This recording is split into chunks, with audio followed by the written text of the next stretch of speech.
Saying more things and some stuff.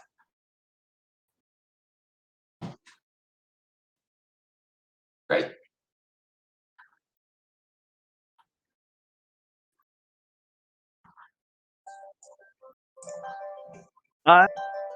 I will. Just let me get my let me get the background cleaned up first. Put pants on. It's almost 8 o'clock in the evening. That's not in the video shot. You can't make me do that.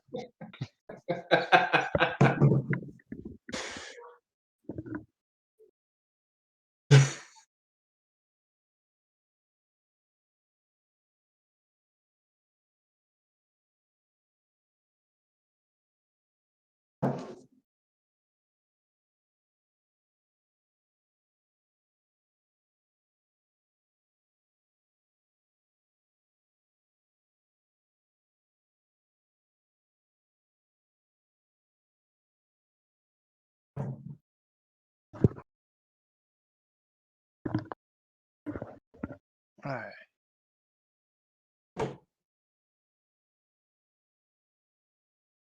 There he is. There we are. Love it. Let me just get this set up so when I look at it, I'm actually sort of looks like I'm looking at the camera.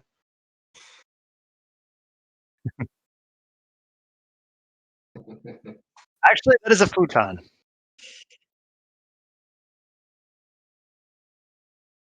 Bed couch. Sure. Perfect. So let's see here. We still got a couple minutes. I'm going to wait to really kick off some of our questions until we get there. I do appreciate you hopping on with us. It's absolutely awesome to have guests such as yourself. How much do you spend a lot of time playing fantasy as well, or is most of what you work on more analytics based? I'll probably end up having to ask you this again, by the way. I used to do a lot of fantasy football stuff, but if you can't tell, I'm very obsessed with math and numbers and those sorts of things. And it became a really big time sink. Once I started really getting into doing the analytics stuff, and then now I work on Pro Football Network's side as well. I just don't have the time. There's just no time to devote to it. Totally fair. Totally fair. What do you I'll end up what does your responsibilities kind of entail on the PFN side? Just so that, like, I can kind of like get a good idea, make sure that I'm asking or like we're translating appropriate questions and stuff. So I do applications development for PFN. The biggest thing that I do is I work with the Mock Draft Simulator, which I'm sure people are familiar with by this point. I didn't develop it originally. I maintain it, and I control any changes that happen to it. I maintain all of our databases for it, the team needs, team rankings, all that fun jazz. That's the main thing that I do right now. The other stuff I can't talk about. It's all secret. It's all special projects. Stuff that we're working on for the future, but it's not out there in the universe yet. So totally fair. Totally fair. Sorry. It's fun. Yeah, my girlfriend just got home. Sorry about that. But no, that's it totally makes sense. Let's see here. So no, that's totally cool. I have we'll have some draft related questions and as well as some PFN related questions. Just let us know if it's anything too specific, but I doubt it'll be anything that really like anything that you can't really talk about. I doubt it. So no, I don't get to work with Trey Wingo, the big acquisition we just had. But if he did ask for something, I'd probably be the one, like if he wanted some kind of functionality built on the site or something, or a short code built or something, I'd be the one that handled all that stuff. Fair. But not so far yet. I feel like we're the, you know what I mean? You end up being one of the people who, like, when you really enjoy the work, you really enjoy the math, you end up being one of the people who some of the work gets pushed down to, right? Yeah. It's fun though, man. It's a lot of enjoyment. You know, you get crazy stuff that happens, like all those trades we had a couple days ago with Miami. And I'm sure. It's like you're maintaining a mock draft simulator. People want to go out and use those picks. They want to go out and be like, "Oh shit, I just did one. I got to go to do one now." You know, they want to do that, and we have to be able to just go in there and change it. It's not as simple as just, okay, well, this number is this number now, and this number is this other number now. We're good. it's an application. There's things that you have to do to make sure everything works, make sure nothing breaks. There's a lot of stuff that impacts. So yeah, I would absolutely imagine. Yeah, there's like coming from an IT background as well. I'd imagine that there's quite a bit of dependencies, and lots of testing that just isn't really going to get to happen when you have to make those updates probably on the fly. Yeah, you don't want to mess Do you guys anything have up. like a I would imagine. Do you guys have like a development environment or like any sort of like anything? I would assume so, right? Yeah, I pull everything down locally. Everything I do is worked on locally, and I run it on my local machine. And then when it's ready to go, I get everything prepared, make it go to the site, and then it takes a little bit longer to do all that stuff. But you don't put any of your customers at risk. This is free, so we don't have to worry about paying customers for it. Everybody that comes to the site can use it for free. But you don't want to introduce any kind of a privacy risk or any kind of a security risk or anything like that. So the testing becomes really important, not just in making sure that things work, but making sure that you're not putting shitty code out there that could potentially screw things up for other people. You got to be really careful with that kind of stuff. Oh, absolutely. I'm sure. But let's see here. Now at this point, we're just kind of chomping at the bit. I want to get started. Yeah, I know. I always do. I love talking about football. I love getting on these things and talking to people about football and all the different things you can do with it, and about analytics and math, and it's a lot of fun. I enjoy doing it. I keep joking around about people always asking how long I'm going to keep doing this stuff because it's a lot of work, and I do it for free. And it's like I'll keep doing it until it ain't fun. Once it's not fun, I'll stop. But that's a really solid way to put it. Yeah, it's still fun. I'm funded the last year because I finally got my site launched last year. I had donations to the site that actually paid through this year and into part of next year. And the rest of it I use just to purchase things for the site to help improve the functionality, make it so that I can do other things with it. I started rolling out some of those things, and I'm hoping to have more of them rolled out. I really want to get the overlay one done before the draft. People can change the background of the cards, things like that, make them look differently. Sure. People enjoy that. They enjoy that. They like going out and putting a player and putting their own team on it. You go sign a free agent and be like, here's my dude, he's got my team on it. Yep. People like having their own stuff with it, but I want to try to make it look a little nicer than I had it before, which requires work. And graphic design is like my least favorite thing to do. I don't like graphic design at all. It's just tedious work for me. But there's so many teams. There's 32 football teams, and then I think I had 127, something like that, 127 or 128, just before 130 anyway, of the college schools that I had done. It's just a lot of work. Oh yeah, that makes sense. It is. We're very lucky here to have a graphic artist on. I don't want to say on staff, but a graphic artist that enjoys spending time here that helps us out with like our graphics work.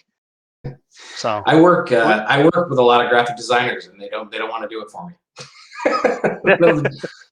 I can't pay. I don't make any money. You want to do a lot of work that you'll get, it's very little payoff. You want to do something so that when that one person posts something from Liberty College, that they're going to have a background that has the little bird thingy that they have. You want to work for it. It's like, no, not really. You could do it for exposure. Oh God. And see, that's the thing is like, I know how people use that. I'm never going to reach out to somebody and do that kind of crap because it's just stupid. I'll take the time and eventually get at it myself and figure out a system that I want, figure out a design that I like that I can replicate, and I'll get around to it. I'll just whine about it the whole time and complain. Like you do. As one does.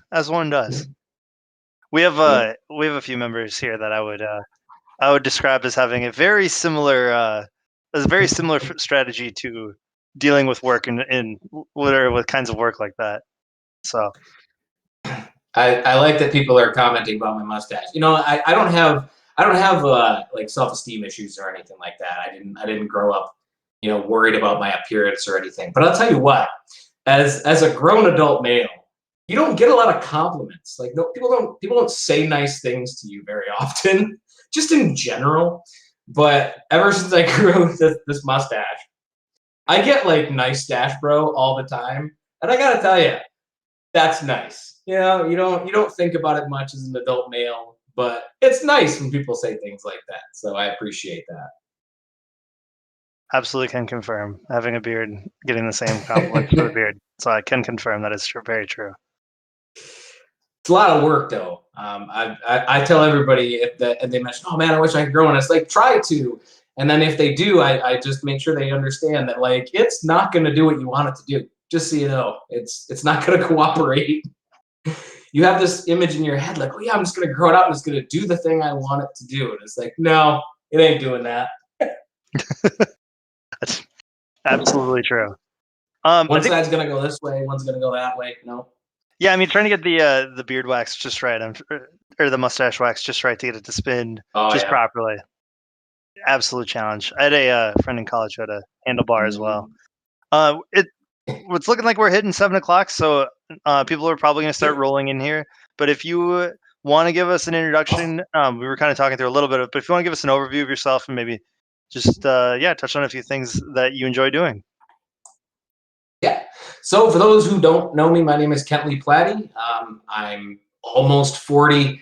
I've been covering the NFL, doing data and analytics for a decade now. I've been doing my relative athletic scores for 8 years. I started it in 2013. Um, I am a Detroit Lions fan because I'm a masochist.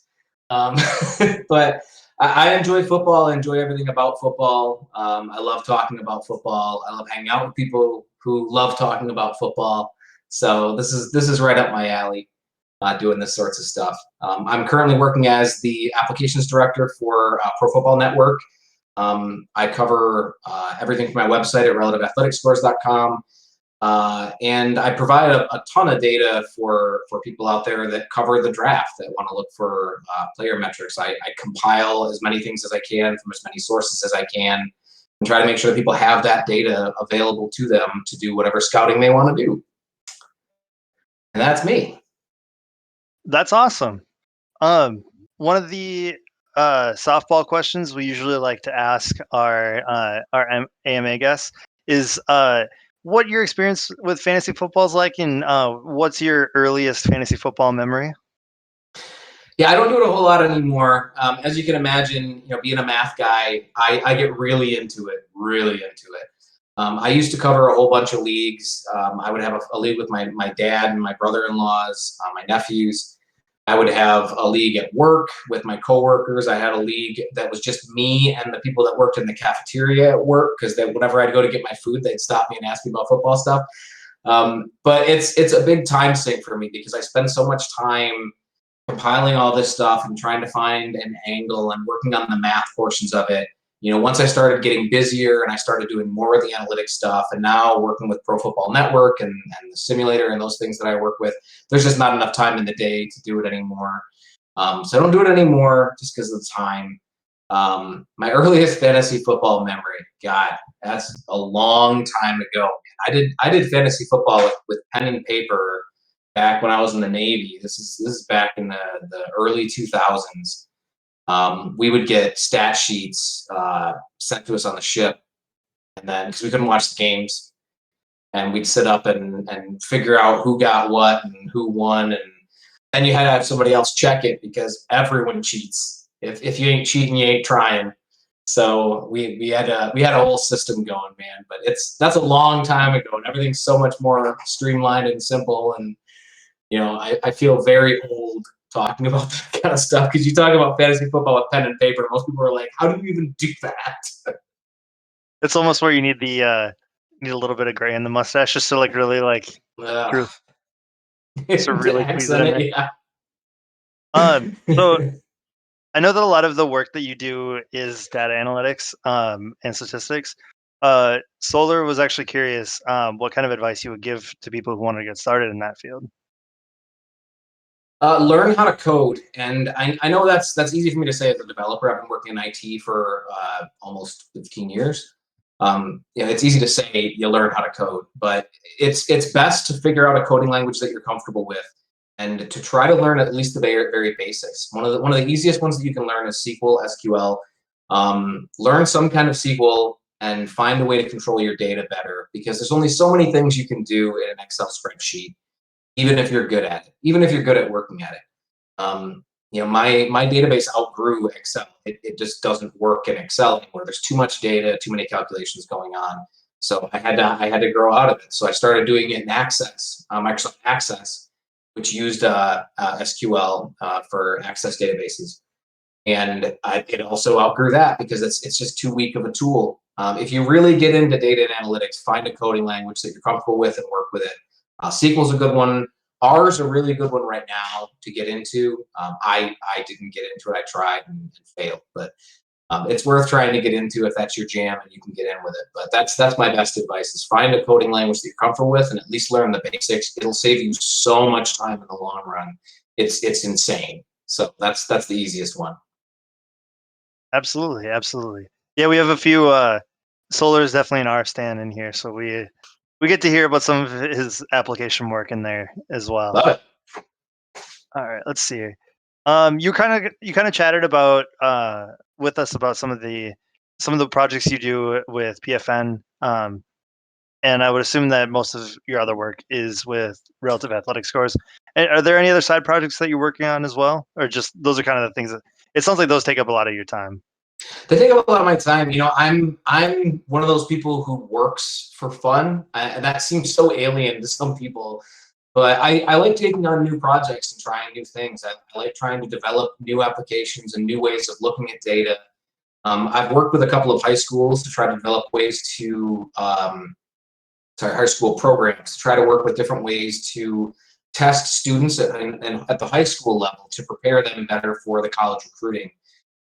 It's complicated and it's fallen through each time I've tried to do it. There's not a lot of funding on those kinds of levels, and even though I don't ask for a lot of money, it's just one of those things where you don't get prioritized for it. But I think there's a lot of value in trying to find ways to help our high school students understand where they stand in the college recruiting game. And I'm hopeful that I keep getting asked to do that, and eventually one of these is going to pay off. Yeah, there definitely seems to be a space for that as well. What initially led to your interest in athletic testing research? It seems Oh like it's man. something that's been you've been interested in for a while. Oh yeah, man. Back in the day, you still see it a little bit less now, but you still see it where you'll hear those buzzwords, right? This guy is really athletic. He's quick but not fast. He's explosive. You get those terms. They don't mean jack, right? They don't mean anything. Yeah. What really got me into it was back in the day. I started looking at players like Le'Veon Bell, who was referred to as unathletic a lot. And he wasn't. He was a fantastic athlete for his size. But he ran a 4.6 in the 40, and that was the be all end all. And he's just a bad athlete because of that. You hear about Richard Sherman. Richard Sherman wasn't a bad athlete. He was not a great athlete. He was a really good athlete, especially again considering his size. But he ran a 4.6 40, and that's just nope. You can't do that. You've got a bad 40. Both of the Bosa brothers had that complaint against him. Joey Bosa, especially, people talked about how bad of an athlete he was. It just permeated his whole draft outlook, was how bad of an athlete he was. By that point, I had already developed RAS and was able to show that, like, look, you got to look past one metric. There's way more than goes into that goes into being a good pro prospect and being athletic at all. There's way more than just one test that goes into it. So I tried to find a way to visualize it. I put everything on a 0 to 10 scale because it's easy to understand. Everybody can understand 0 to 10. 0 is bad, 10's good, 5's in the middle. There's a mathematical reason that I did that too, but the original idea was just try to make something that made sense and was simple to understand. And I think that I've done, that's my biggest success, is just doing the thing I originally set out to do, which was make it easy to understand. It's 0 to 10. That's easy. That's such an underrated quality in lots of projects. I think it was Abraham Lincoln who once said, "If I had more time, I would have wrote a shorter letter." So trying to get something that's like comprehensible always a complicated prospect. We actually had a couple questions from Jacob, Bushido Jones, and Diablo. It seems like, basically all asking if you could kind of give us an overview, like if we could step back a little bit and give like an overview of exactly what Yeah. RAS is. Yeah. So RAS, RAS. Somebody asked about what it's pronounced. I call it RAS because I'm efficient and it's one syllable. Um, but you can call it whatever you want, whether it's RAS or RAS or RAS. But it's relative athletic scores is a 0 to 10 scale. It's a composite metric that I created to evaluate NFL players or NFL prospects compared to their position group as far back as we could gather data. What it does is we look at every testing metric that we can get, and we compare them. Get some feedback. We compare them to their position group from 1987 to the player's draft year. We put each of those individual metrics on a 0 to 10 scale. I then take all of those scores and I put them together to make an average. That average is then compared to the average for every player, again, from 1987 all the way to their draft year. That gives us that final 0 to 10 score, which tells you relative to their position, the reason behind it, how athletic is that guy and what's the score.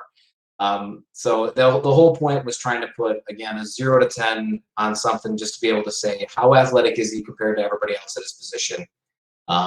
Thankfully, as we'll get into in a little bit, there's a lot more to it than that. This was meant to just be a simple illustration of it in a number. Yeah, and I mean, you kind of mentioned earlier about some of the athletes like Le'Veon Bell and Richard Sherman when they were coming in. That you said like people weren't looking past their 40. Was that kind of what inspired you to create it, or was there something else besides that? That was the big part of it. You'd get people that would key in on it, and that's usually the biggest roadblock that you run into when you develop something from an analytics standpoint. Is people will get really locked in to anything that disproves it, anything that they think is flies in the face of whatever you're trying to do. And you have to embrace those sorts of things. You have to embrace the people that still hit and don't match what you expect them to. Like you're never going to find something that matches 100%. So you're just looking for something that works often enough that it can be used as a predictive metric, both to find guys that should succeed and guys that probably shouldn't. That makes a ton of sense. Shifting gears a little bit, Diablo Gatto had a question earlier, and we were kind of getting into this earlier before, in the pre-party before the AMA had started. How did you settle on the current graphic template and for the RAS data? And do you have any plans for updating it? Yes, I do plan on updating it because the reason I created this current one went away. So the original one that I had created was intended just to get as much data as I could as possible, but it's really crowded. There's a ton of data you're getting on there because you're looking at 10 metrics, 2 metrics each for 8 of them. So that's 16 metrics plus height and weight, plus arm and hand size, plus player name, player school, player position. All that data gets piled into this one area, and it's very easy to just become an Excel spreadsheet. To become a chunk of data that is not visually appealing at all, and people don't care to see that crap. It's just too much stuff to throw out there for general public to view. I get that a lot now about why I don't have arm and hand length, arm length and hand size on there anymore, and it just doesn't fit. Just doesn't fit anymore. The current iteration I created because Twitter changed how they did images and how they would display when you would go into Twitter and scroll through your feed. So they were created to optimize it both for mobile and for desktop, so that whenever you posted a card, it would take up that whole box and just that whole box. You wouldn't have to click on the card to be able to see all of the data that you needed. Which again, when you have so little real estate, you can only fit so much information. But Twitter is, I guess, making it so that it's going to scale your images anyway. So the whole point of me doing that went away. Plus, I've been asked by several people to recreate the larger card that has the more data, just because they want it and they think it's fun. And I think having the option to have that is fine.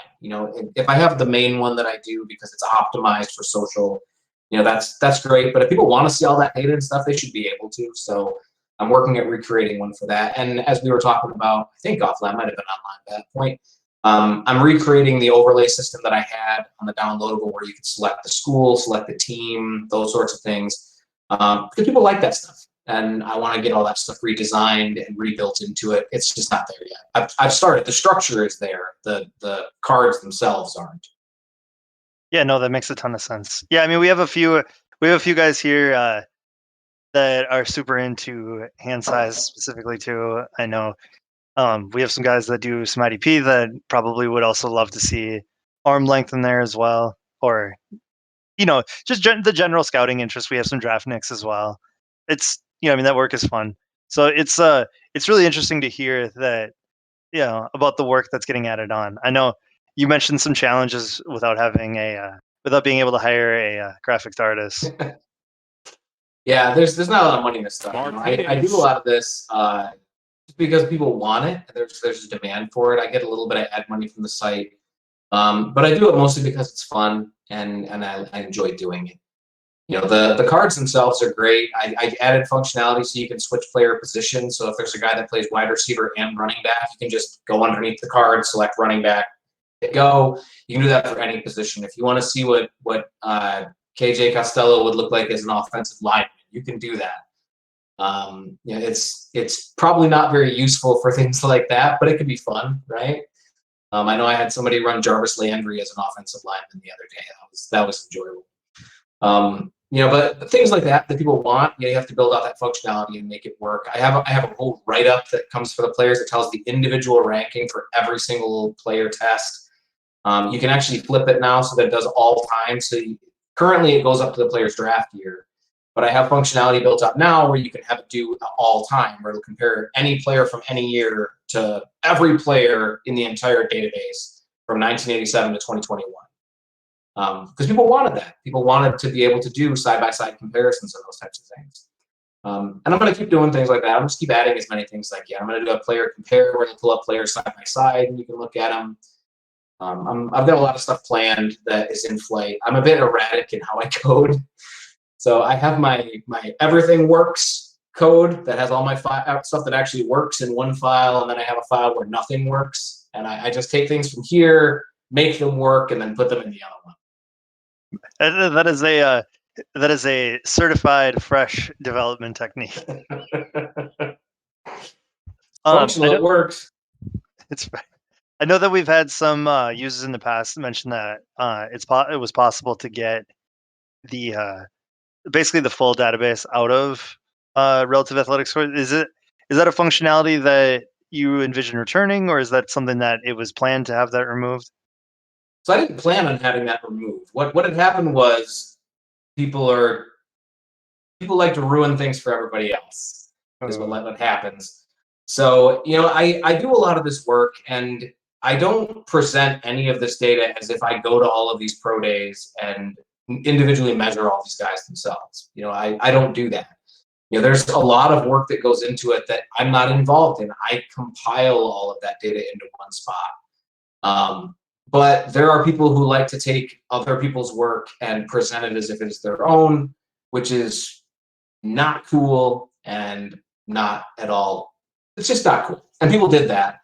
So I got burned a little bit by that. I don't offer the whole data set anymore because of that. I am looking at ways to still allow people to review the database in a meaningful way. I have a couple of ways that I'm re-adding that stuff in. But I don't think there will ever be a way to download the database again, just because it's a lot of work to put together, and having people say I did that is just not cool. Yeah, that's really unfortunate that you had to deal with that, but I know that it's part of I mean, I would assume that's part of the challenge of being a content creator is having to fight with people who misuse your data. Is there getting into some more specifics of how the RAS score is actually calculated? Is there elements of RAS that are weighted in the final score, or what considerations, if there isn't, would you think about doing that if you wanted to add some weighted? Or is it so, So at some point?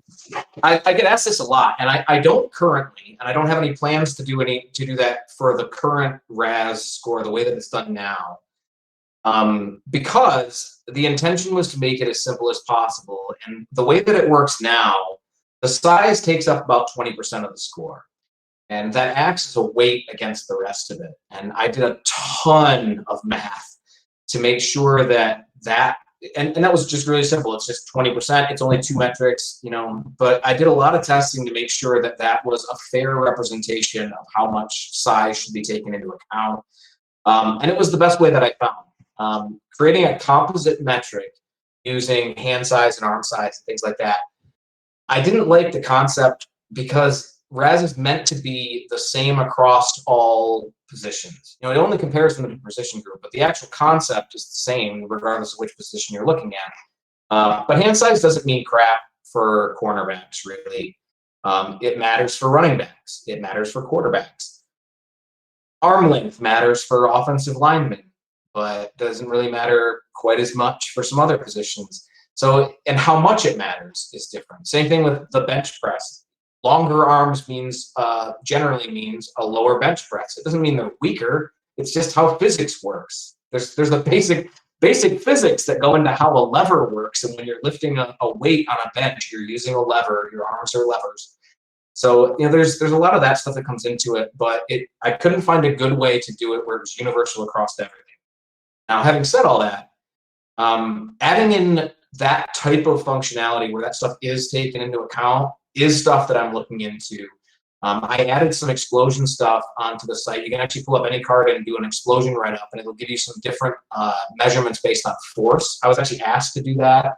The CFL uses that type of measurement quite a bit. The NFL, as far as I'm aware, doesn't really. But I was asked to do that because it was a useful metric. So I put that together. I plan on doing a lot of stuff like that. I'm going to get the miles per hour stuff back up for the speed. People really like that. A lot of that stuff, some of it's useful, some of it may not be useful, but we won't know unless we have it out there. And people like being able to look at that kind of stuff. So I'm trying to get a bunch of that stuff built out, but it won't ever go into the original score itself.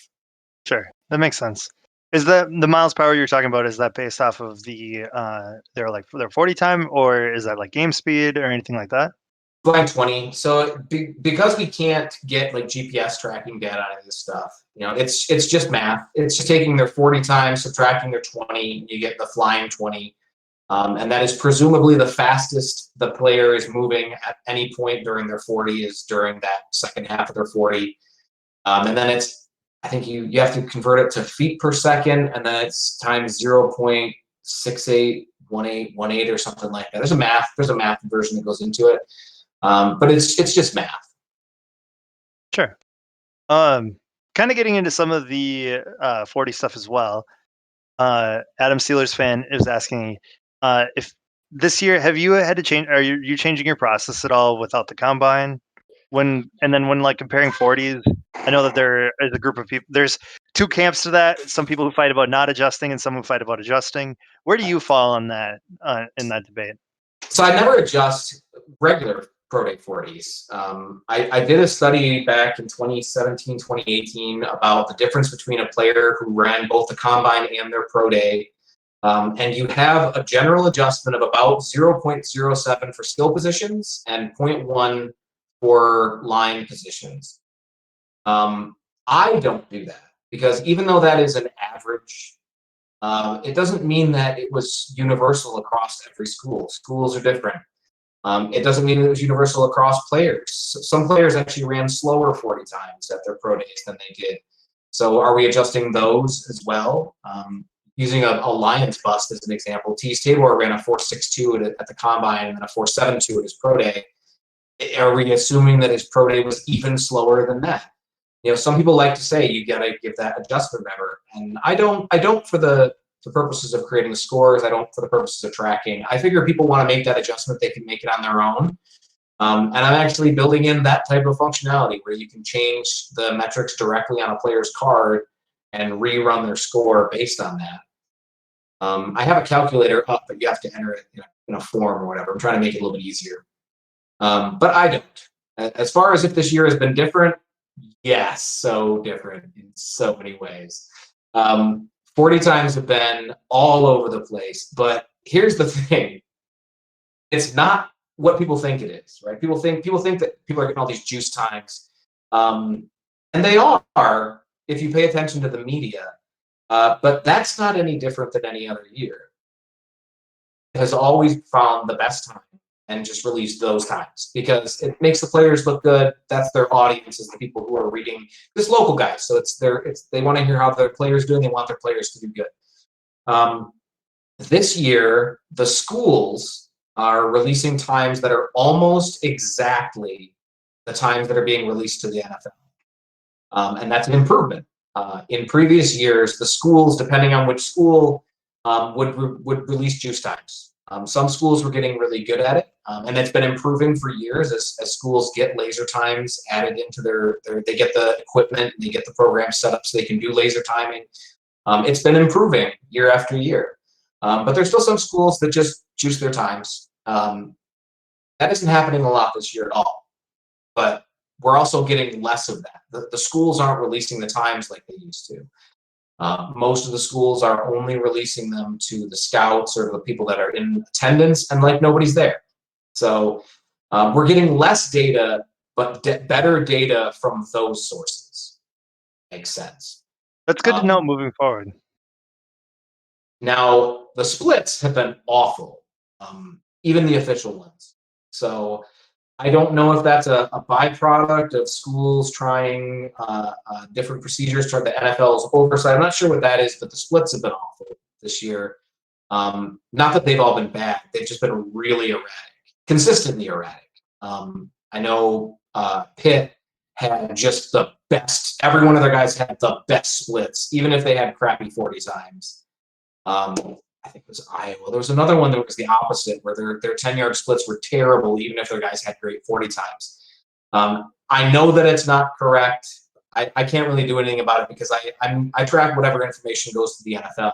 So if I get information from a scout or from an agent who has a verified time that I can verify, Draft Scout gets their information from reliable sources. So if you get your information from there, they're very reliable. But a lot of that information is just not the best standard from year to year. But the 40 times themselves are actually pretty decent. Yeah, I noticed that. That was actually a question I was about to ask you, if you wanted, about why it seemed like the splits were so erratic. So it's good to note that I wasn't the only one who noticed that it was a widespread issue. It is. It's weird.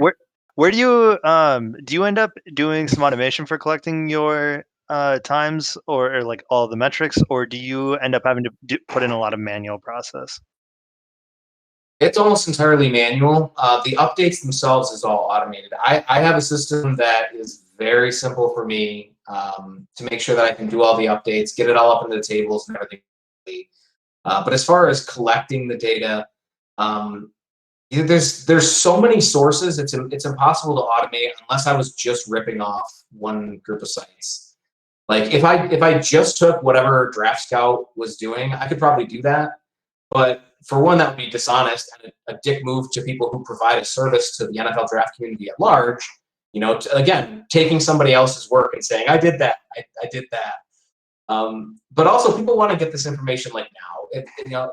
Draft Scout posts their stuff when they have the official numbers, which could be a day, it could be a week, it could be 2 weeks after the player's pro day.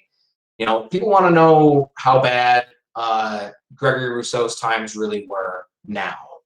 They want to know how fast, whether Jason Owa's 40 time was the fastest for a defensive end. They want to know that stuff right now. So I collect times from wherever I can. I collect metrics from wherever I can. I manually update it. I have a system that makes it easier, but it is a lot of manual work. I would assume then that also includes then having to go back and update with the official times once you have them. Yeah. I get official times. I get asked that a lot. I mentioned Draft Scout. Draft Scout's great, and they've been a great resource for years.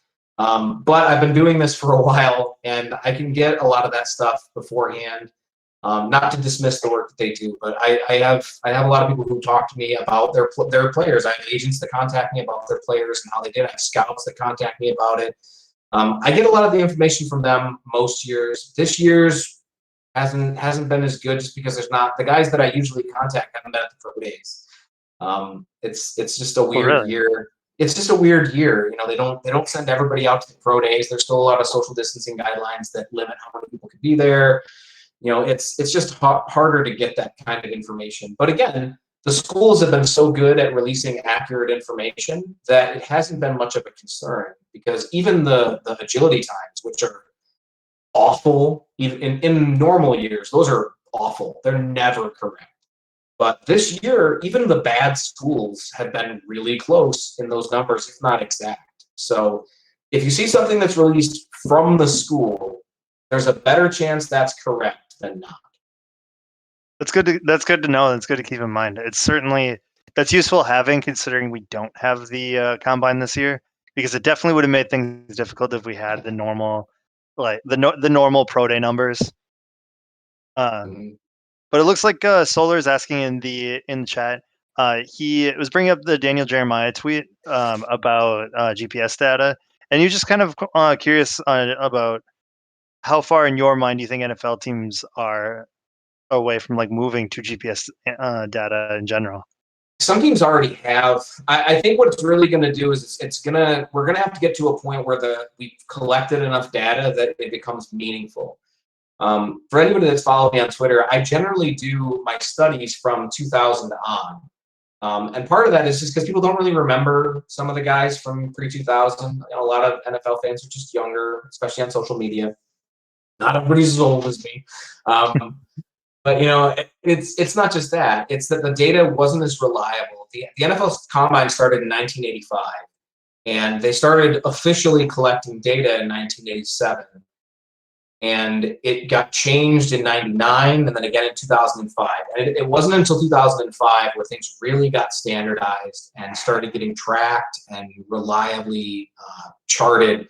But anything before 2000, it's not that it's worthless data, it's just that you're not comparing it to a lot. You know, somebody brought up Joey Bosa's dad, the Bosa dad, I'm forgetting what the dad's, John Bosa. Because he had a 10 RAS when he first came out. Well, he came out in 1987, which was the first year that we had data.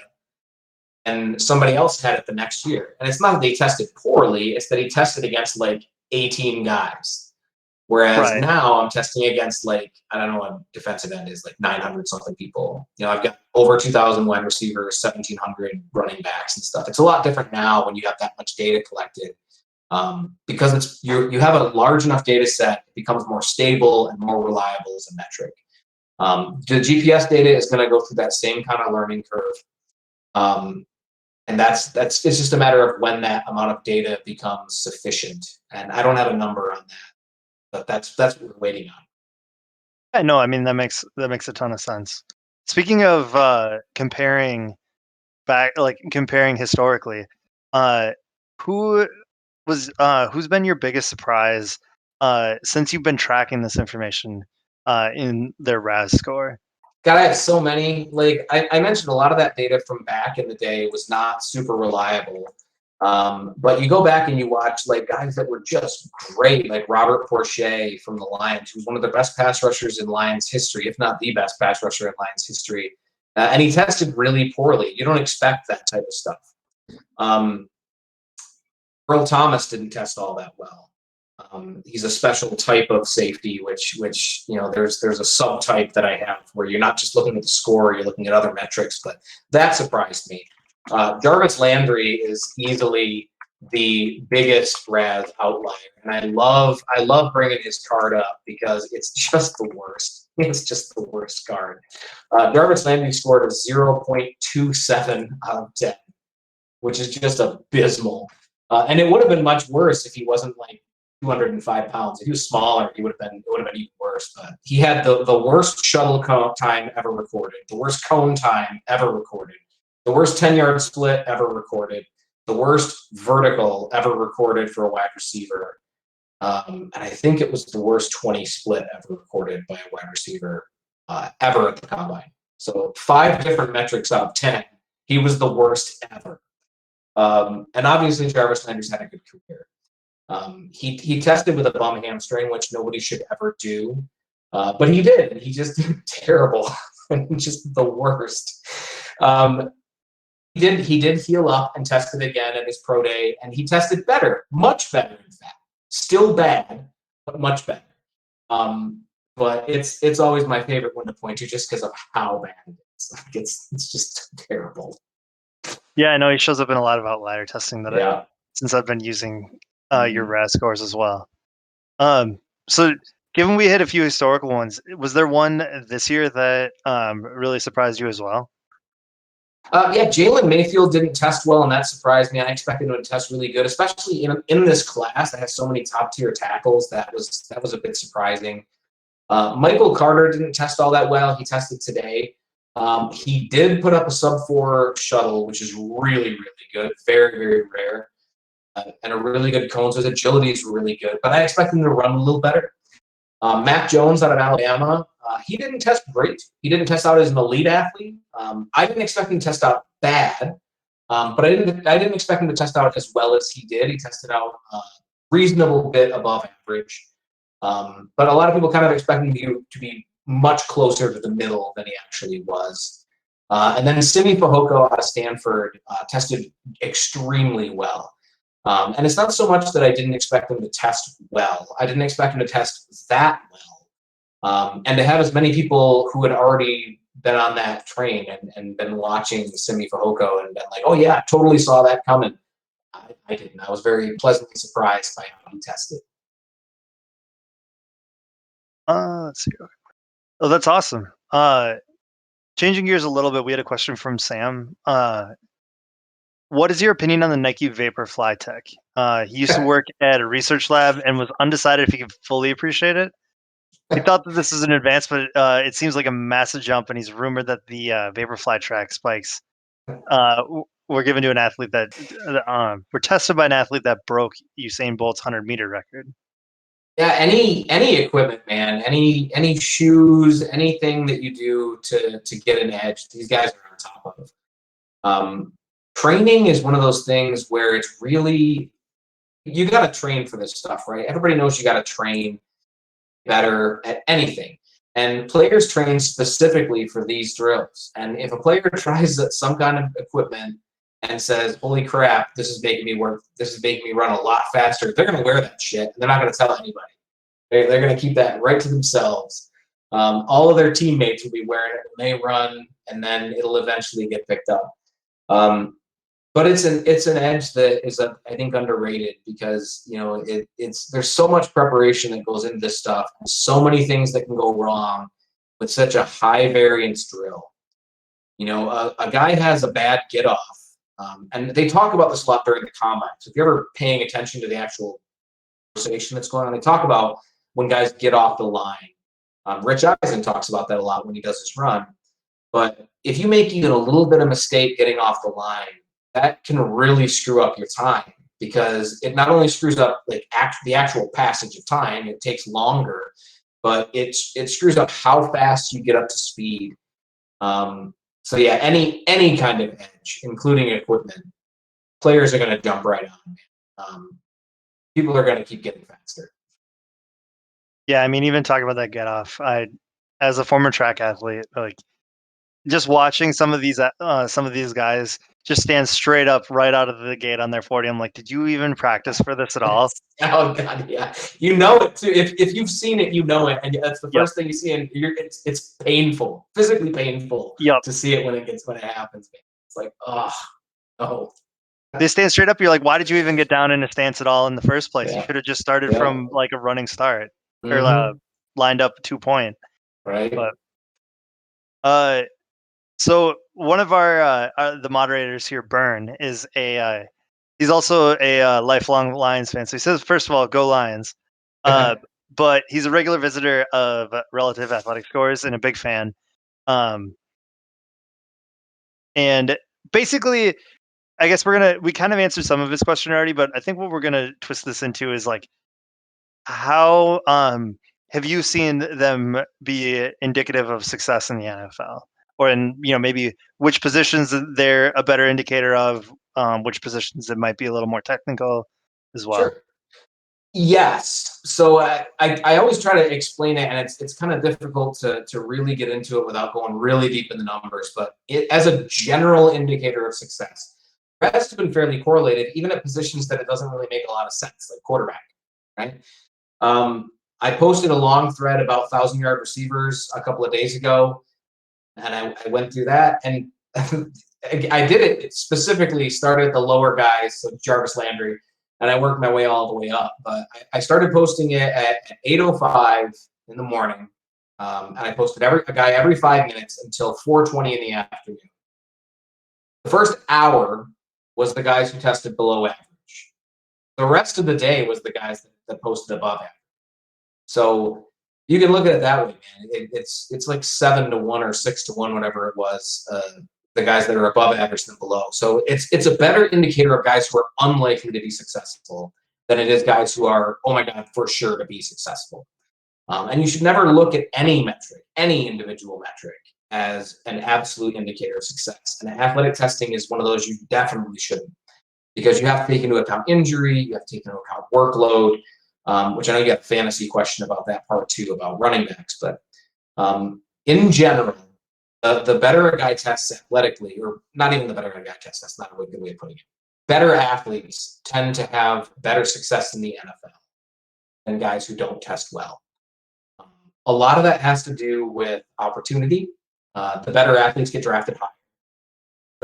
Guys that get drafted higher generally get more opportunities. So it's kind of I think something that works together, right? But even guys that aren't drafted very highly are more likely to be successful at most positions if they have good testing. The best players tend to have tested well. So it doesn't really matter that much at center. It's the only position that has no clear correlation. I don't know why. I don't have an answer. I've asked many people. I've asked offensive linemen. They don't know either. It has a spotty correlation at safety and at defensive tackle, and that has to do with typing. Safety, I mentioned there's a subtype of that. I've kind of got that figured out. Defensive tackle, it's because of nose tackles. Nose tackles test like crap. Whether they're good or not, they test like crap. But it is a good indicator of success generally. But there's more to the data than just, yep, it's better to have a higher score. Yeah, I mean, that makes sense. That it ends up working very well in combination with. It sounds like you generally end up recommending it be used in combination with other metrics as well. Oh yeah, absolutely. All right. Let's see here. Yeah. So, kind of speaking to that, speaking in combination, how you can use it together. Have you found that there anything that it works well with in correlation to like fantasy success as well? So opportunity, as I said, is the big thing, and with fantasy football, opportunities is king. Because you want guys to catch footballs and get yardage. You want guys to take carries and get yardage, and you want guys to be on the field in touchdown situations. So opportunity is huge, and you get better opportunities generally when you test well. But if you have a guy that's drafted in the first round, you have a running back that's drafted in the first round, but he didn't test all that well. Josh Jacobs is a good example. He's drafted in the first round to a team that's going to run the damn football. That's much more important than the fact that he didn't test it well. Because even if he was crap, he was going to get the football a bajillion times. It was just going to happen. The opposite is true when you have a guy that shares a backfield. I know he mentioned DeAndre Swift. DeAndre Swift shared a backfield last year, so his opportunities weren't all there. He had to share a backfield with Adrian Peterson, Kerryon Johnson. The Lions were just determined to try to let Adrian Peterson get as many carries as he could. But he's probably going to be the number one guy this year. He's going to have more opportunities. What I think it really helps with is when you start looking at stuff like dynasty stashes, guys that you want to stash for dynasty. Because those guys are the guys that have a better chance to break out. You have guys like Aaron Jones, who was drafted much later in the draft. A fantastic athletic profile. He was reasonably durable. He was a guy that you could see breaking out if he got a little bit of an opportunity. And he's much more likely to hit than a later round pick with poor testing, because guys that aren't fast, they don't get a lot of opportunities. Guys that aren't explosive, they don't get put in a lot of power situations. If you can't burst through a line when a guy gives you a hole, coaches aren't going to give you the football. So it helps a lot with stuff like Dynasty because it gets you those guys that have a better chance to break out in handcuff situations and things like that. As far as starters, I use it as a tiebreaker. Like if I have two guys that are going up against, and again, there's so many times you have to look at deeper than that. Comparing. If the guy may not test well, but if he's going against a corner who didn't test well, it doesn't matter. Or if he's like T. Higgins from the Bengals, who has a wingspan of a pterodactyl. If he's going up against a 5'10" corner with 31-inch arms, I don't care that he didn't test well. Because if the Bengals aren't stupid, they're not going to be like, oh, yeah, run, be fast now. They're going to be like, oh, use your incredible wingspan to provide separation, and that's how you're going to win. That's when you really got to start looking to it. But if you're not as deep into the players and you're not as deep into the matchups and stuff, and you just want to use something that will help, I think it has some value. Again, more so in dynasty situations or as tiebreakers between guys. Sure, that makes a ton of sense. Yeah, I know that we've had a couple of guests on in the past that have mentioned that they use your scores as well. I think Drew Ostenchuk, our DFB encounter on Twitter, mentioned that he uses it specifically with first round receivers. He'll grade them as generational if they start hitting a certain RAS score. So things like that. Yeah, and like I said, if they test poorly, it's usually a worse sign. You mentioned positions where it hits or where it hits more. Like tight end, for me, if a tight end tests below 5, he's not a day 1 or a day 2 guy. He just isn't to me. Irv Smith tested below average. He was drafted in the 2nd round by the Vikings. Never drafted Irv Smith if I was in charge of the team. And it's not that Irv Smith is bad. It's just that the likelihood of him succeeding to a level that matters in the NFL is so low that it wouldn't be worth the value. I don't run an NFL team, so I don't have to make those decisions. I get to have some conviction about making those types of judgment calls. But if you have a tight end, you want them to be an elite athlete. And in fact, not a single tight end in the 34 years that we have covered has been drafted in the 1st round that had a below average score. It's never happened. NFL teams have the same concept. If you don't meet those benchmarks, you're not getting drafted early. We haven't had anybody that bombed out that bad this year, but it is something to look out for. And it happened with Irv Smith. Same thing with running backs. We've only had one running back in the history of me doing this metric who's drafted in the 1st round, which was Mark Ingram. And he had a good career. I don't think he had a draft him in the 1st round career, but he had a good career and he's lasted forever. But he's the only one. And there's a lot of guys like Mark Ingram that aren't super fast, but they have a lot of traits that works on the football field. So the score doesn't really matter as much as long as you win in a different way. Yeah, I think we kind of talked about some of the positions and like draft capital that are ways that maybe athletes that don't test as well could win. Is there anything that we had a question that was basically like, what are would you say that those are most of it, or do you think that there's some other patterns there? There's a lot of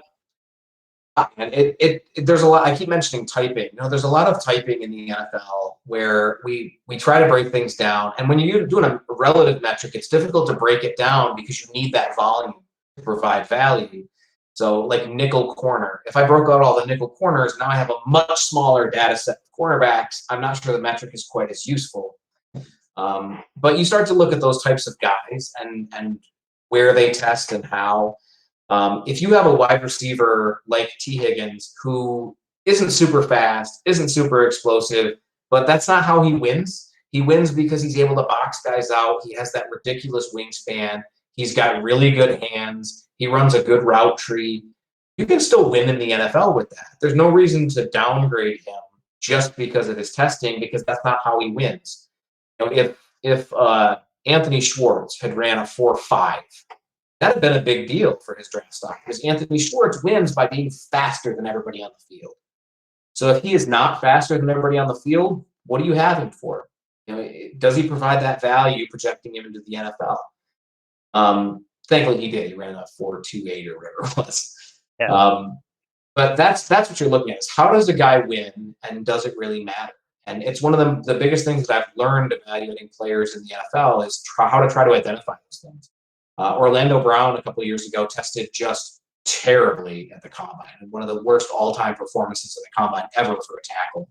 Got yelled at for loafing at one point, which I always find is a funny piece of history. But obviously, Orlando Brown has been good.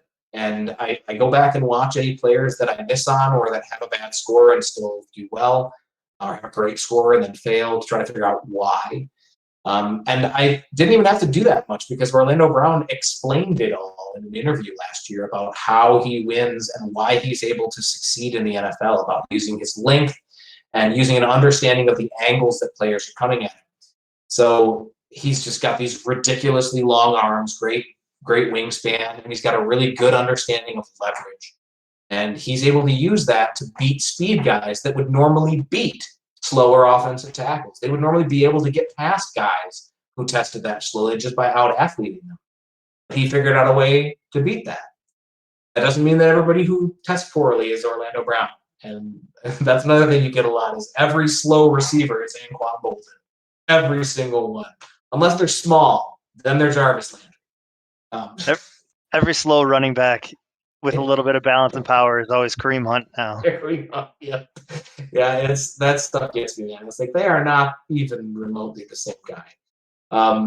But you do look out for those traits, because it helps. And NFL evaluators do the same thing, and that's how they're able to find those players later in the draft.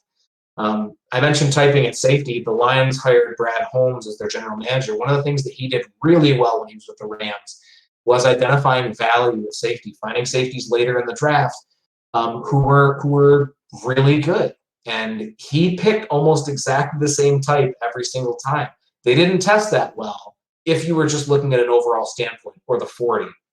What he's looking at is, he's looking at their 40. He's like, well, they didn't have a good 40, but they did have a 10-yard split. And they did have really good explosion metrics.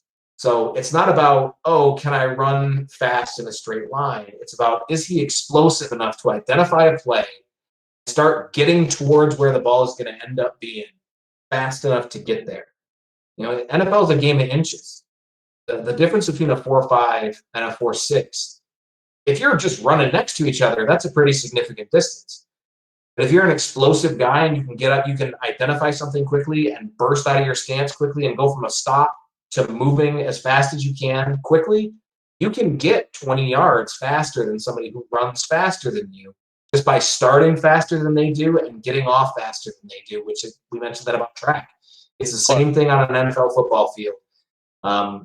People look at the 40-yard dash as runs fast in straight line, and that's what you're testing, but that's not what NFL evaluators care about. They don't care about runs fast in straight line. They care about whether you have the athleticism to go from a stop, or backpedaling, or running in one direction, having to change direction quickly. How quickly can you get up to speed, and is that speed sufficient to get you to where you need to be on most plays? And that's the stuff that they're looking for. I don't remember what the question was. I love talking about this stuff. Happy for us just to continue winding through these things. I mean, it's good to get, like, people come here to pick your brain on these things, right? Speaking of a couple of outliers, I love this stuff. Speaking of a couple of outliers, I know that we had talked about, ways like how Orlando Brown wins, even though he is an outlier. There are a couple of outliers in this year's draft class that have been sparking a bit of debate among, our members here. What are your thoughts on the outlier profiles of Rondale Moore and Devonta Smith? So yes, this is a BMI question. Weigh in whether it matters. So here's the thing. I had this conversation many times before about size, because it always comes down to durability and whether a guy can stand up in the NFL. Rondale Moore is 5'7", 180, I believe. Yeah, 5'7", 180. Devonta Smith is 6 foot and 170 pounds. He's much lankier. He's much more wiry from build. Whenever you look at those guys, you try to find other players and whether or not they succeeded in the NFL. So I did that. I found a lot of guys like Rondale, guys that were small but athletic. He's really thickly built. Rondale Moore is. He's short, but he's thickly built. His lack of length could be a problem. That could be a problem in the NFL. It's something that might hold him back. It's something that doesn't project well. But he's also just the stupidest athlete. I mean, he tested out just ridiculous. He's fast. He's explosive. Every small, fast, explosive receiver, as we all know, is Tyreek Hill. They all are. And if they're not him, they're Tavon Austin. You know, they like to compare these guys, but that's what you're looking at is for if he can be successful, is finding a similar type of player built similarly with a similar athletic profile, and did they succeed in the NFL? Yeah, we can find one. We can find a whole bunch that didn't. But that doesn't mean that Rondale Moore is going to be bad just because a bunch of people didn't and then one guy did. It means that you can find a way that he can be successful. And if you're a smart coach and you have a good player, you find a way to make them successful. The issue with Devontae Smith is there is no comparison. We went through and looked at guys that were smaller weight, guys that came into the NFL at 180 pounds. Nobody's come into the NFL at 170 pounds and been successful. It's never happened, at least in the modern age. You find guys who were skinnier and still successful. And one of the biggest one that keeps coming up is Marvin Harrison. Marvin Harrison had like 15 pounds on Devontae Smith. And Marvin Harrison was not coming from the Alabama weight program after putting on only 5 pounds in 4 years. Harrison was able to put on a little bit more weight onto his frame when he came into the NFL. Devontae Smith has a really wiry frame, and he might be maxed out. He might be completely maxed out on his frame. Does it matter? If you watched him play, he takes hits. He takes big hits sometimes, and he gets right back up. He's a huge projection. He's a guy that you're looking at to be an outlier, and that's going to scare some people off. Some people don't like taking those types of risks. Because there isn't an example of a guy who succeeded, it's going to be tough for some people to buy into that scenario where Devontae Smith is going to be successful. There's also no real scenarios of guys like him that failed in the NFL because there's not a lot of guys like Devontae Smith at all. I really wish that he would have tested. I don't think that he would have tested off the charts. I think he would have tested out okay. But he's a really tough projection. I wish I could come up with a better answer for it because it would be nice to just have a little closure on something. But we don't have a comparison for Devontae Smith. We do for a guy like Rondale Moore. We know how he can be successful. And it really depends on landing spot. Devontae Smith, I have no idea. I have no idea how he's going to be. If you had answers, you probably would be talking with us. I love him. I'd be getting paid much more doing much less. Exactly. Also, follow up. How many C's would you say are in Rondale Moore's thickness? That's thick with how many C's? All of them. God, you see a picture of him? He's a living. If a pit bull, if you anthropomorphize a pit bull into human form, that is what it would look like. It's just he's thick. Is absolutely. All right, so I'm about to butcher this name because I've only read it on Twitter and I have not pronounced it out loud. So just throwing that out there. So we saw some testing recently from an Iowa State running back, Kene Ngagu. Fair.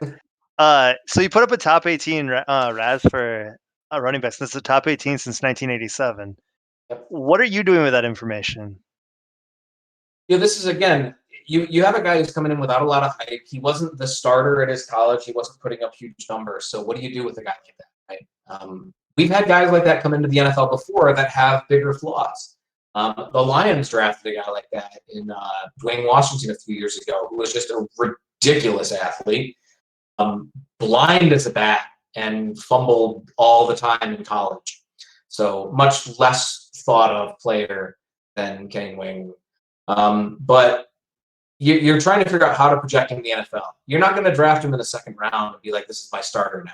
Because he wasn't a starter in college, and not everybody's Arian Foster coming from a garbage program that's just like, no, we're just going to play the guys who are worse than you, ahead of you forever. That's not how most college programs work. It's definitely not how Iowa State operates. But it doesn't mean that he's bad. He wasn't in a backup position because he was bad. You have a player that's doing well ahead of you. That's perfectly fine. You're probably going to see him get drafted early day 3, maybe mid day 3, I would think, by a team that wants to develop him because he's got tools to develop. I mentioned Aaron Jones before. There's certain times guys like that can fall into an ideal position where they have time to develop into a role and become a starter.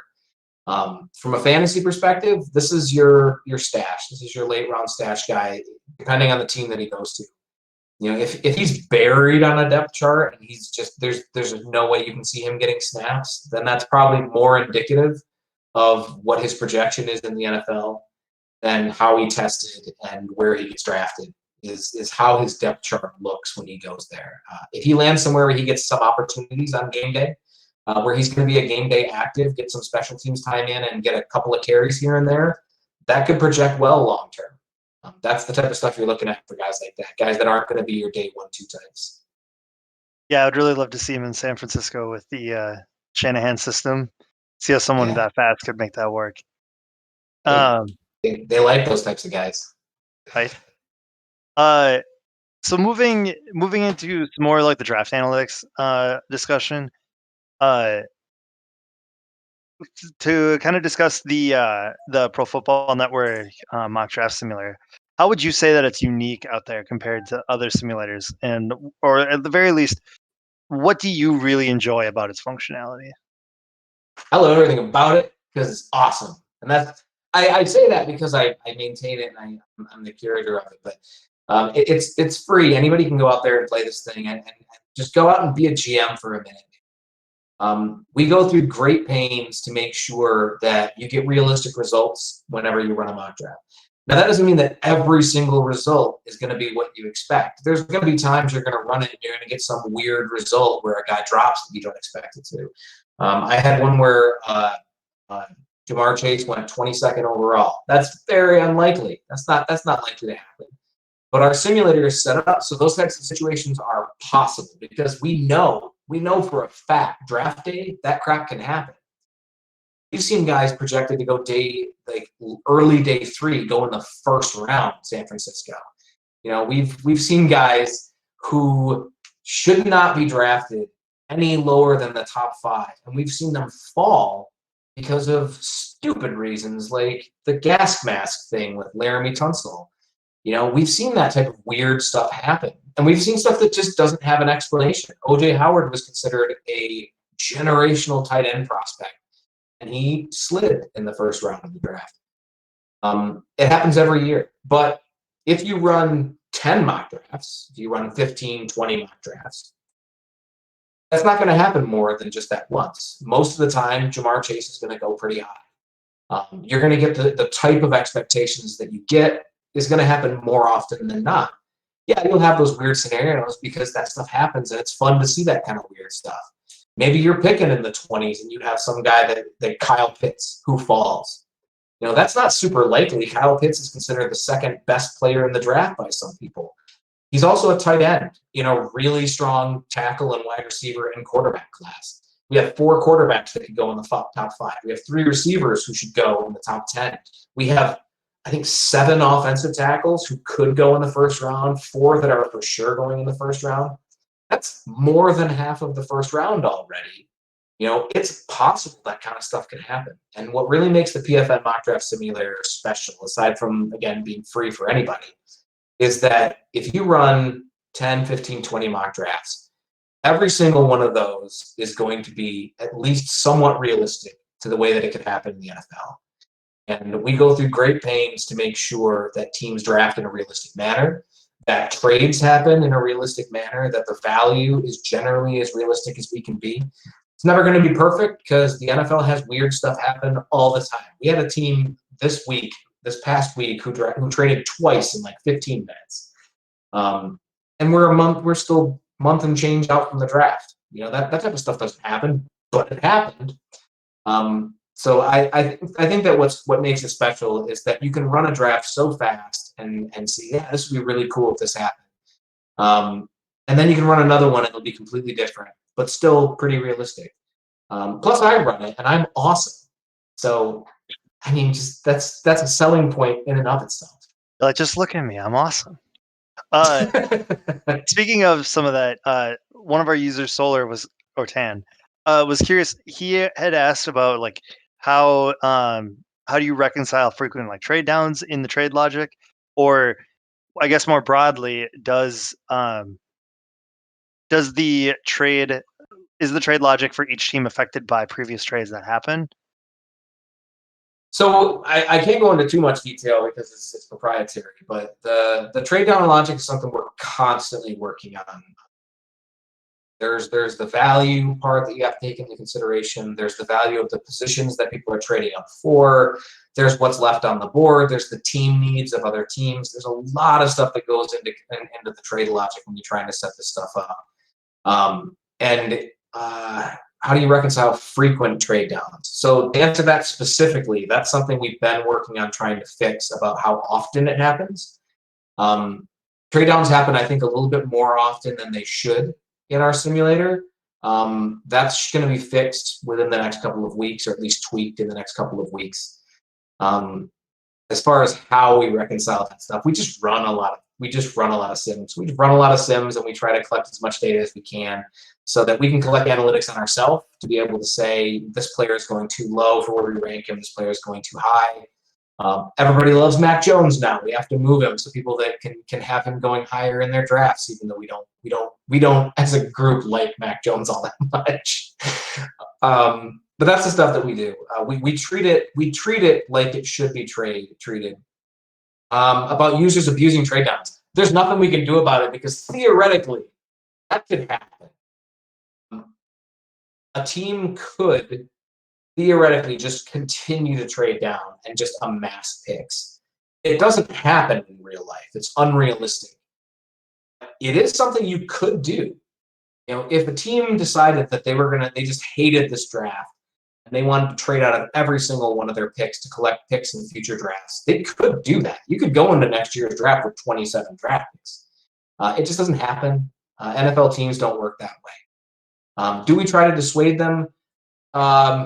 Again, there's a proprietary piece to it. The answer to that is yes. But it's not. It doesn't come into play right away.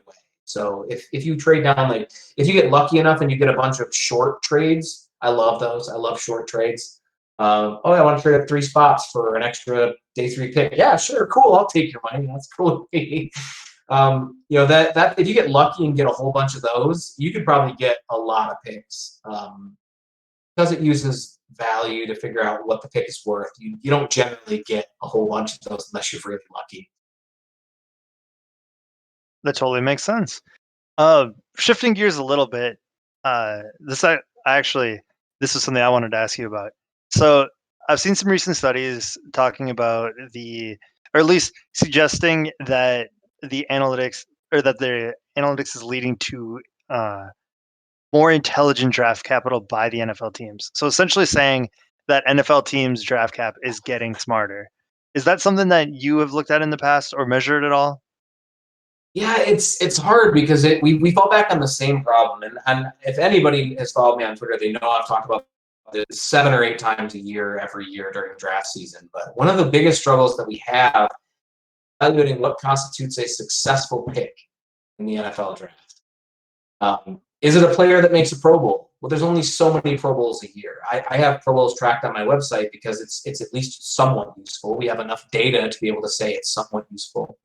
But we also know that a lot of crappy players get sent to the Pro Bowl. We know that a lot of players who should go to a Pro Bowl don't. We could use All Pro because All Pro is voted and it's generally considered consensus. Those are the greatest players, but there's only one or two per year at any given position. So it's not a really good measurement. Traditional stats. I tracked wide receiver yardage and running back yardage and sacks on my website. You can look up those tables. I believe I have that built out already. At certain thresholds to see whether that's a good measure of success. And it is a fair measure of success, but it's not perfect. We're constantly trying to find ways to improve how we look at success. Is it whether they get a second contract? because that isn't necessarily whether they were a successful pick or not. It could be they were, but the rest of the draft classes were garbage, and the team stunk, and the player didn't want to play there anymore. It's there's so many factors that go into it. It's hard to find a good, solid measure of success. And one of the things I've been trying to do over the last few years is find different ways of measuring it and compiling them in such a way that you could look up each of them and be like, okay, they hit this metric and this metric and this metric. That's got to be considered a success, right? You can't hit all three of these and still be considered bad. Salary's another one, but we had what's his name? Bobby Hart got paid just out the butt by the Bengals last year, and he's one of the worst players in the NFL at any position. And they were like, "Well, we got to pay somebody. We're going to pay Bobby Hart." It happens in weird ways, but it doesn't necessarily mean that's a bad way. It just means that we have examples where it's going to throw the data off. But for the same reason that Jarvis Landry wasn't a bad draft pick because he tested poorly, we can't throw out salary as a measure just because Bobby Hart got paid a ton of money. But it's a lot of data to compile, and getting all that information into one spot is tough. So I'm doing my best to get that stuff around while I'm doing everything else. But find a good measure of success, compare as many things as you can to it, and see what shakes out. Sometimes it's worthwhile. If it's not, you at least know that it's not a worthwhile data. Yeah, no, that makes a ton of sense. We certainly have seen teams spending money irrationally, especially this offseason. Looking at the Nelson Aguilar contract as another example. So as an analytics guy and a lifelong Lions fan, this is the DeAndre Swift question that you had noticed earlier in the show sheet. Sure. How do you feel about his odds of being like the question specifically is a top 10 running back, but if you want to maybe take it a little more broadly and talk about what you think his opportunity looks like, what you think his performance is going to look like the next couple of years, it'd be great. Yeah, DeAndre Swift is a good player. There's some durability concerns there. He's been injured a bit, and that seems to be what the Lions do every other year. I joke about it because they literally do this every other year. They draft a running back in the first or second round. He plays well. He gets hurt. They draft a running back in the second round. He plays well. He gets hurt. Just rinse and repeat. So from a pure, I've been a Lions fan forever standpoint, it's just a show that I've watched too many times. But being fair to Swift, he's a good player and he's going to get a ton of opportunities. He's not sharing a backfield with a player who's going to get force-fed carries anymore. Adrian Peterson had Darrell Bevel last year, who was his coach for many years in Minnesota, who just force-fed him carries at the dumbest times. It didn't make any sense. He was just getting force-fed. And Swift was getting nothing until later in the year, and that was dumb. He doesn't have that this year. He's got one guy that's going to be sitting behind him that's going to share carries, and that's it. DeAndre Swift's going to be the guy. So if he plays healthy, he'll get a ton of work because he also doesn't have a good quarterback, and the quarterback that he does have is going to dump passes all the time. I think he's going to get a ton of work this year. I don't think his durability is good enough for me to say that he's somebody that could stand up and be a top 10 guy consistently. I think this is the first time in 10 years that you have a valid fantasy option at running back in Detroit, which is as much of an endorsement as you can get, is that they might actually give a running back the opportunities to be that guy this year. Yeah, it's been what, since like Reggie Bush? Yeah, and that was another guy who was just force-fed everything. Actually, no, he shared a backfield with Joyke Bell. They had this really weird. That's right. It was good. It was a good backfield. It was a good backfield. Reggie Bush wasn't good, but it was a good backfield just because they had a really good tandem that fell apart because neither of those guys were durable. Right. I'm just thinking that Spider-Man meme where they're all pointing at each other, and it's like a bunch of them in a circle, and it's all the Detroit running backs. Yeah. And we had Javed Best and Mike Ellishour and Amir Abdullah and Kerryon Johnson and DeAndre Swift. And that's just this decade. Right. Oh, I miss Javed Best. He was one of the first players I scouted from high school to pro. It Uh, was so much fun when he played. Just a jitterbug. Probably one of the best we've seen of that profile. Let's see here. What popular stat or measurement do you feel is overrated in the analytics community? Sorry to pivot a little bit, but No, I said passer rating is trash. It's garbage. It's a garbage stat. We use it to talk about how good of a passer that players are, but players who dump passes underneath can pad passer rating because it makes their percentage goes up. They don't throw a lot of interceptions because they're not throwing a lot of interceptable passes. To that respect, completion percentage can be an overrated stat. It's important to add that caveat because it is a very important statistic. You can't look at a guy who completes 50% of his passes and say that is an accurate player because you're wrong. It's provably wrong. We had a lot of discussion now that Josh Allen is kind of hit about how people looked at him pre-draft and how he hadn't hit 60% of his passes and how inaccurate he was. And he was inaccurate in college. He threw a ton of inaccurate passes. He also threw like the hardest passes all the time. He never threw easy passes. He was always going for the most complicated crap that he could. And that impacted that. But don't just throw it out and be like, no, he was accurate. He just threw a lot of hard passes. No, he was inaccurate while throwing a lot of hard passes, right? But it gets tossed around a lot as like this be all end all. But a lot of guys nowadays who are bad quarterbacks just dump. They just dump passes. They throw short passes. They throw a million slants. Kirk Cousins is going to look like a superstar because he throws the slant well. It's like the only pass he throws well consistently. And he's got Justin Jefferson, who can do whatever the hell he wants with a slant pass. So it's just that perfect pairing of quarterback with one talent, wide receiver with one great talent, and pairing those things together. But yeah, passer rating is the most overrated one. Completion percentage can be if you're just using the stat. If you're not actually watching guys to see the complexity of the throws that they're making. We see that a little bit with Mac Jones this year with his high completion percentage and how good his passer rating was in college. He threw very few difficult passes in college. The opposite was true with Trey Lance, who threw a ton of harder passes. He wasn't as accurate with his harder passes. It's something he needs to work on. He's not a perfect prospect. But the difficulty of passes matters. So passer or receiver, the thing I just said, because I can't say it again apparently, is probably the most overrated useful stat. Underrated stats, I don't have any. There's no underrated stats, I don't think. That's fair. Yeah, I mean, I think a lot of people will point. There's definitely a debate among numbers-driven analysts that want to point to Mac Jones looking somewhat similar to Joe Burrow's ascension, but then you almost immediately look at the tight window throws from I think it's PFF that tracks that, and it's just night and day.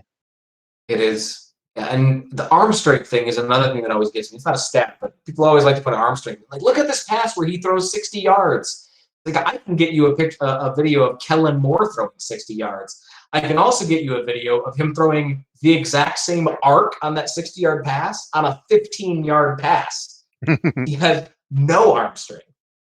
Watching guys in training camp, watching Matthew Stafford and Kellen Moore next to each other, was hilarious because that's how you see real arm strength is on those intermediate throws.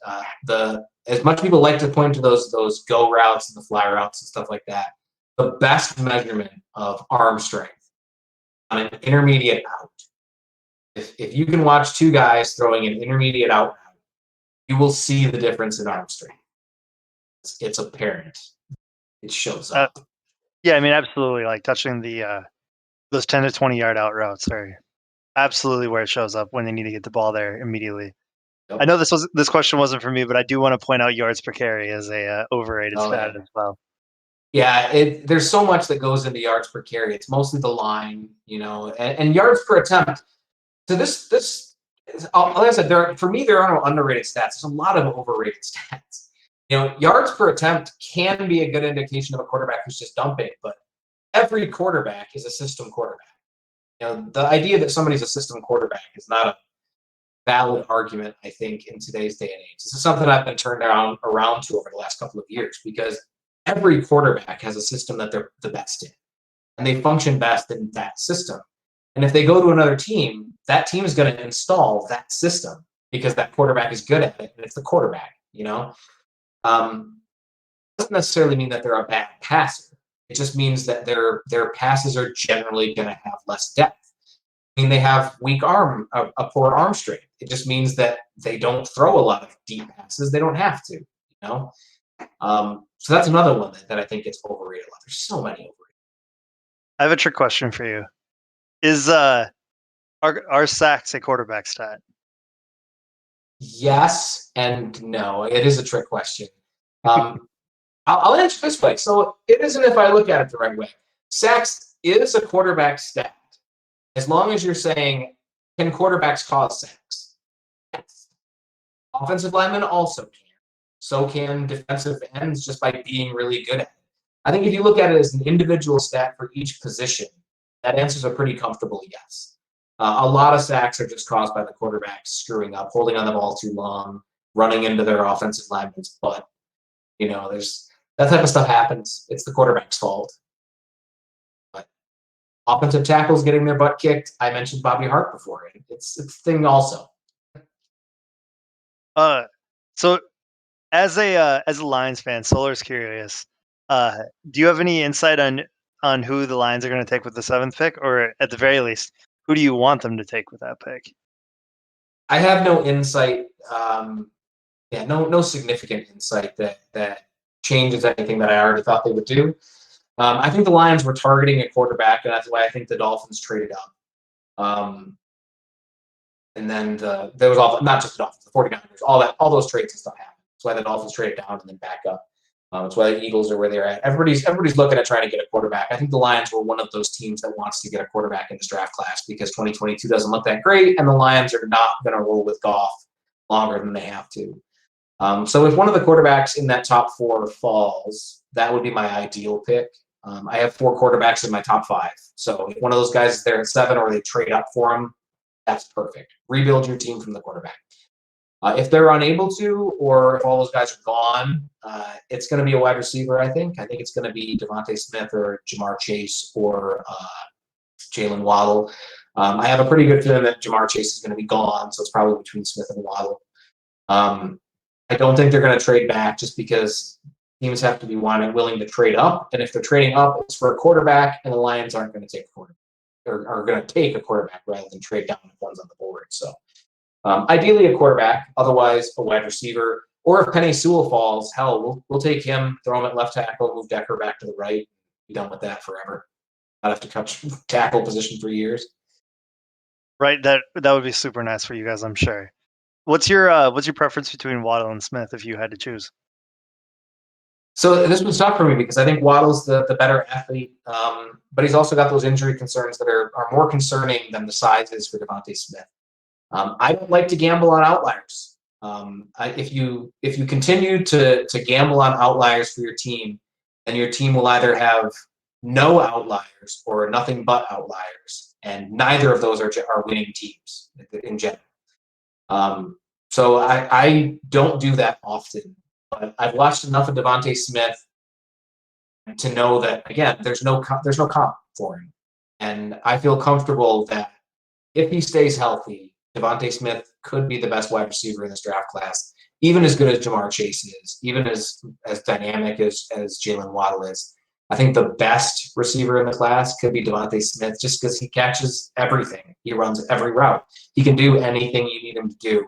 So if he's an outlier, he's a good one. That makes sense. Let's see here. And then, so moving a little bit into some of the work that you've done with Raz, what do you think aspiring writers, creators, what do you think they spend too much time doing? There's 2 things that you can waste your time on. The first thing is convincing yourself that you're not good enough to do it. Imposter syndrome, right? It's not good enough for you to show other people. It's not good enough for you to put out in the world. Fail a lot, man. The situation I have with Raz right now, the way that it's built up, this wasn't the way that it started out. This isn't how it looked before. I've changed it dozens of times. I've only changed the actual calculations once in the last 4 years, since 2017, which was this year. I had to change something with the calcs. But it took me a long time to get there where it was that static. Did I lose you? Oh, No, sorry. You went frozen for a second there. But that would be one thing, is don't ever waste time convincing yourself it's not worth doing. Don't waste time being discouraged by things that you try and don't succeed on. Most of the time, you're going to try something that's not going to work. All that tells you is that thing doesn't work. It doesn't tell you your idea is not solid. It tells you that you had an idea and you've proven that it doesn't work. Proving that something doesn't work is valuable. There's value in that. The other thing that I do think people waste a lot of time on is doing stuff that doesn't matter. It seems like it flies counter to the one that I just said, right? You want to try new things, try things you can. But if you're going to try something, make sure that it has value. I mentioned the mile per hour stuff. People love that. People love being able to see the mile per hour for players. But it doesn't have any value. So I took that off of my cards because it doesn't have any value. And I didn't spend a lot of time on it. I could have. I did have an option I was going to build out to do a player comparison where you could like see them and actually have a visual of what it would look like if they ran. They're 10, they're 20, and they're 40. I had part of it programmed out, but there wasn't enough value there. And one of my favorite quotes, I forget who said it now, but is never do something efficiently that you didn't need to do at all. And that's important because it's very easy to build something that's neat, but doesn't provide any value, and it's thus never going to get used. So do stuff, learn stuff, try things. But if you start building something and you truly don't see a value for it, don't spend your time doing it. Do something that has value. makes sense. That makes sense. I think that's really good advice. What is your also? So this was a two-part question. What is your favorite non-football content or service that you subscribe to? Oh, good Lord. I love film. I love TV shows. I work constantly, like I said, but I watch movies and shows while I'm doing that. So I stream a lot and I watch a lot of movies and a lot of films and a lot of bad movies. I love bad movies.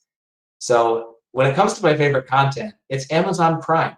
Not because Prime is great, because Prime has some of the worst movies in the history of the universe on that system that you can go watch. Movies about zombie donuts and stuff. There's just the stupidest content out there. So that's an easy one for me, just because it's great to go out and watch bad film and enjoy a bad movie. And they have the worst. So that's my favorite content to go stream. Other than that, I don't have a whole lot of hobbies outside of football and movies and music. So I tend to keep myself pretty strict to those things. Yeah, I mean that's fair, and I think that you mentioned earlier that your hobby is kind of work that that you enjoy putting in the time, and you enjoy putting the effort, and that's where Raz came from. I love doing this stuff. But yeah, so unless we have any other questions from the chat, I think that's going to be about it. Wait just a little bit to see if we have any, but otherwise, while we're waiting on that, do you want to go ahead and take a minute to pimp any content you're working on, potentially even your Patreon if you want to post that? Now it's chat. Yeah, so I mentioned before, I have my website at relativeathleticscores.com. You can go there and check out the player testing for any player in this year's draft. Any draft class going back to 1987. I'm constantly trying to add new content. You can contact me on Twitter at Mathbomb. If anything's broken on my site, because again, developer who is constantly working on things, by all means, tell me about it. I won't be offended. I work at Pro Football Network. I run the Mock Draft Simulator. You can go there at Pro Football Network /Mock Draft. You can run as many as you want. We love having guys go there and pimp their content there. Run your favorite mock drafts. Find some crazy situation. Post it. Again, if something's weird, tell me about it. If something's funny, tell me about it. Those are the two main places that you can find me. Is my website or Pro Football Network. 3, I guess, because Twitter, because I'm constantly on there. I don't have a Patreon. I do have I have Venmo and PayPal that I have tagged on my profile for anybody that's willing to donate. It helps me buy different things for the website to try to improve it, and try to add different things to it to make it better. Getting money for it also gives me an excuse to work on other things. It makes me feel a little motivated to go out and try to get new content out there. It's a lot of work doing this stuff. It's nice having fans show their appreciation for it. So I love my fans. I think, I don't know if I mentioned this on the air, but my fans were able to fund my website through the entire last year, just through donations. So it helps, and I appreciate everybody that does it. I appreciate everybody that weighs in and asks me questions and makes fun of me for being a Lions fan and anything else that you guys do. And at least the two people who mentioned how awesome my stash are, those are the best people. The best people. All right. Well, I appreciate everyone signing on. I appreciate having you here, Mathbomb, and thank you so much for joining us. And I think we're going to call that a wrap. Cool. Thanks, everybody.